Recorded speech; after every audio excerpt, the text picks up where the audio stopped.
everyone, and welcome back to Cedar Loop. Today we're actually going to be sewing.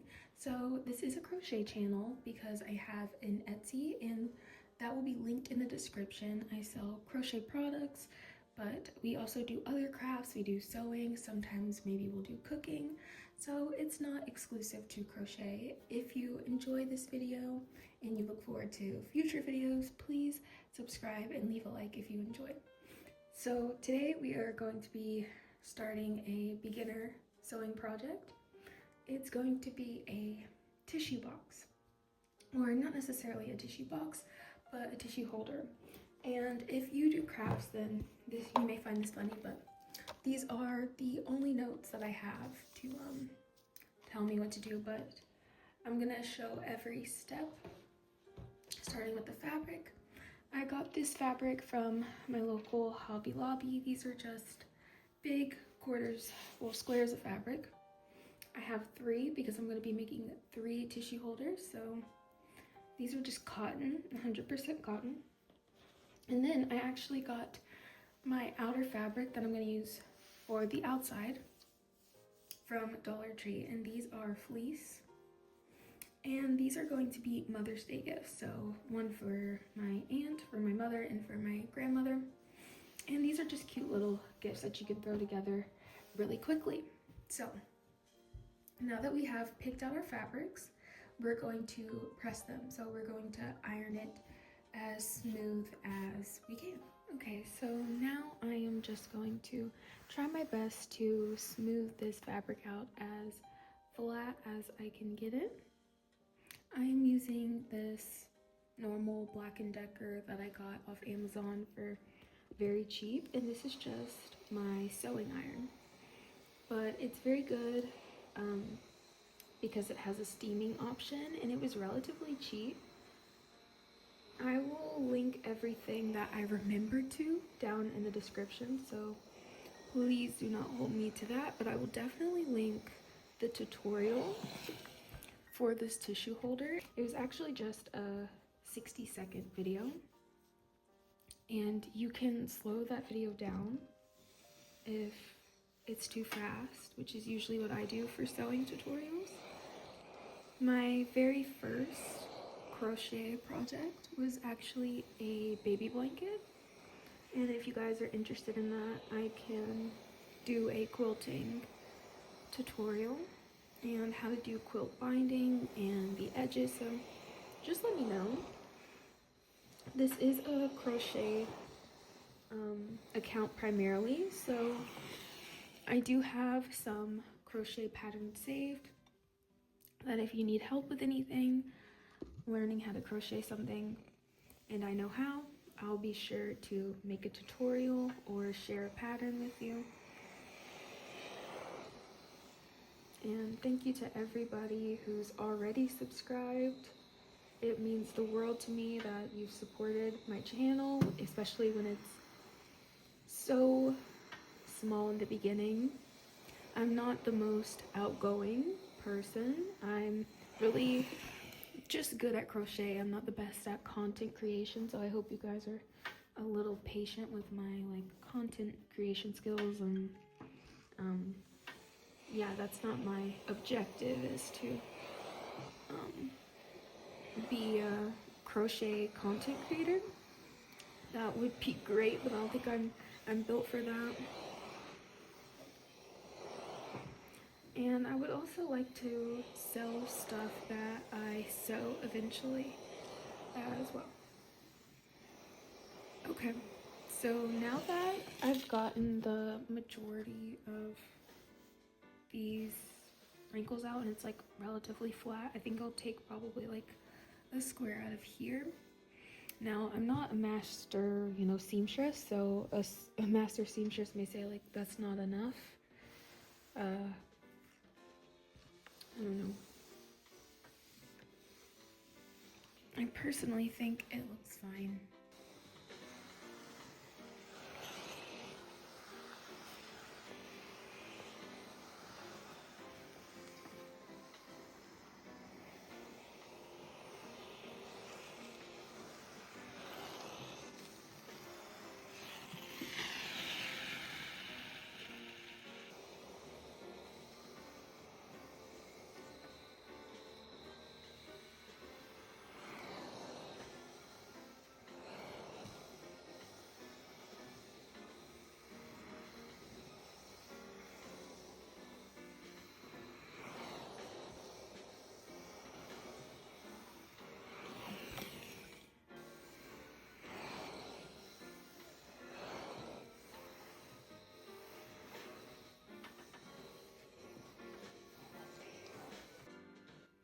Okay, so now that I have everything ironed, I'm going to cut out the size that I need. And from my understanding from the pattern, the fabric that will be on the outside needs to be 6.5 inches by 5.5 inches. Do this with my scissors.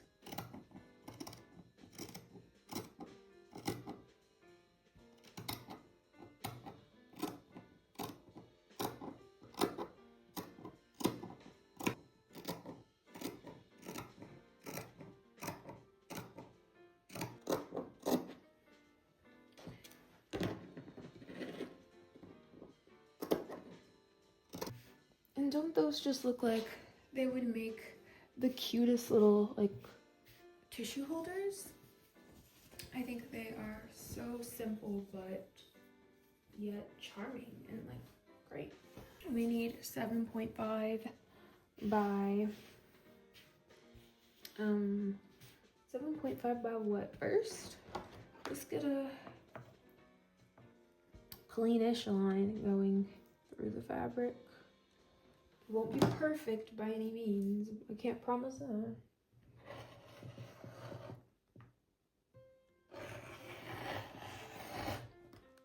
Okay. Perfect-ish. That's really nice. We want it 5.5 tall. Okay, so obviously, let me see. Yeah, like that isn't the straightest line. Like it's bothering me, but it's not the end of the world. So I'm not gonna get hung up on that right now. And we're gonna move forward. So another back panel. Okay, now that we finally have our insides cut out and our outside pieces cut out, which we will match up like so. So I wanted to show you that initially I cut these actually an inch short, and that is why they didn't look right. So I recut out the front panels to be the appropriate size, and now they actually will match up better. So let's sew, and I'll show you how to attach the pieces.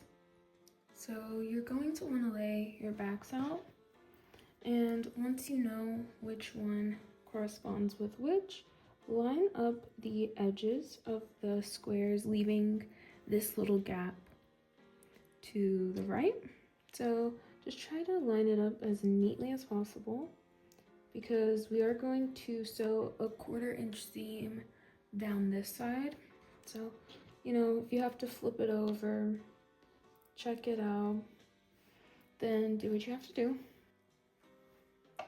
Okay, so I'm just going to sew this with a straight stitch.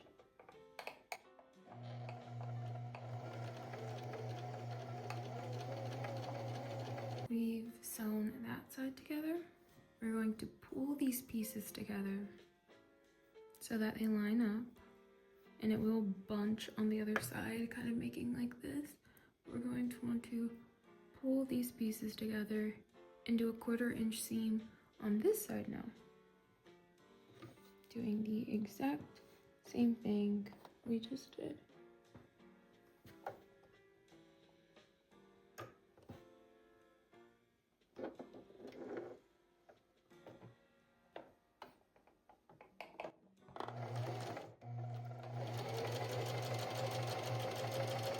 So we've kind of got this bunchy thing here.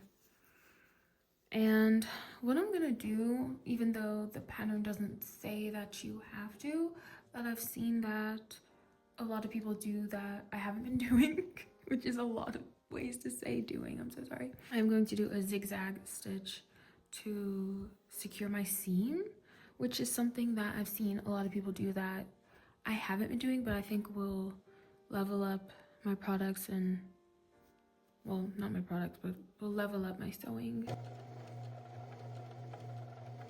Okay, slay. I mean, I don't know if that actually does anything, guys. Like, I just added those to like reinforce my straight stitch. Don't tell me if that's gonna matter in this because I'm not sure.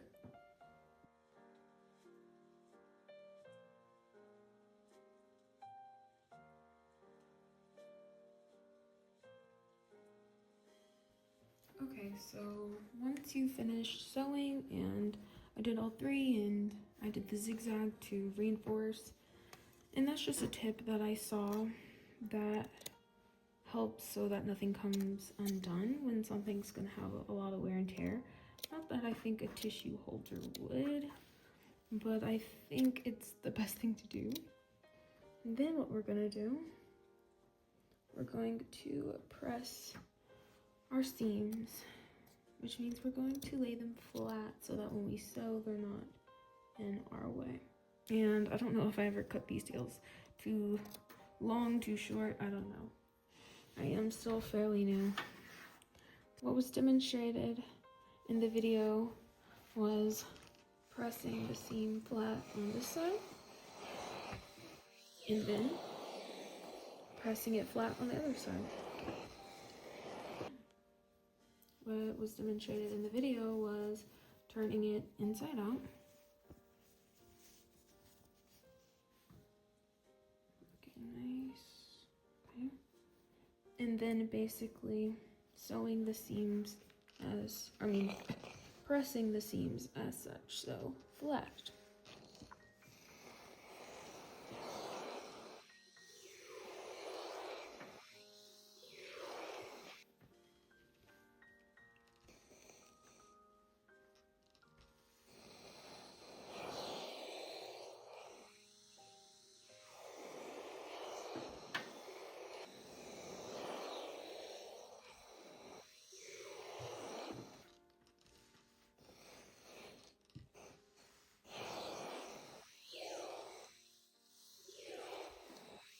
I hope that everyone's been doing okay during this time in our lives. Things can be stressful even when things are going perfectly in the world.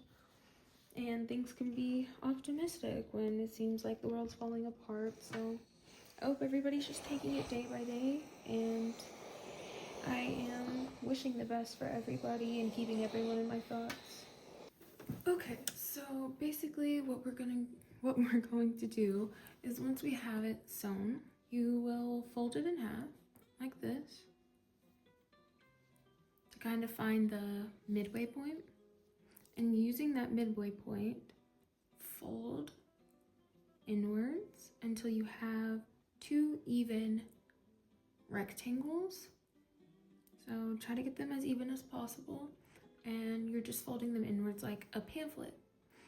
Now we're going to do a 1/4 inch seam sewing on this side and on top of this side. So we're going right on top of the tiny little opening there, basically.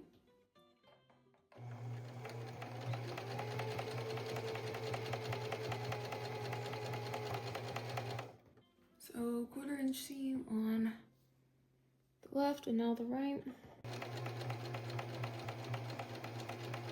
So once again, it doesn't say to zigzag stitch to reinforce, but I'm going to choose to do that because it doesn't feel the most secure anyways right about now.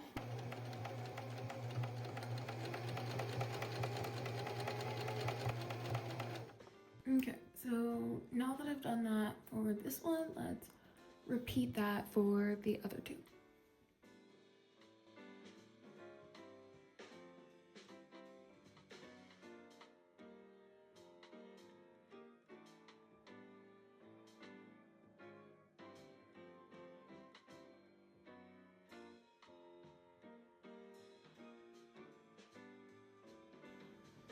Okay guys, so for the last step, I've pretty much snipped, the excess large threads that were hanging off of it. And what we're going to do is flip that inside out and push the edges in.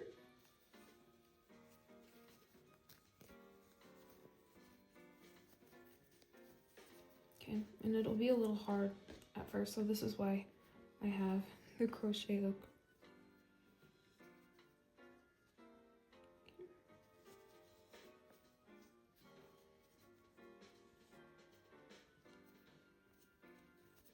Honestly, using my fingers was a little bit better than the crochet hook sometimes.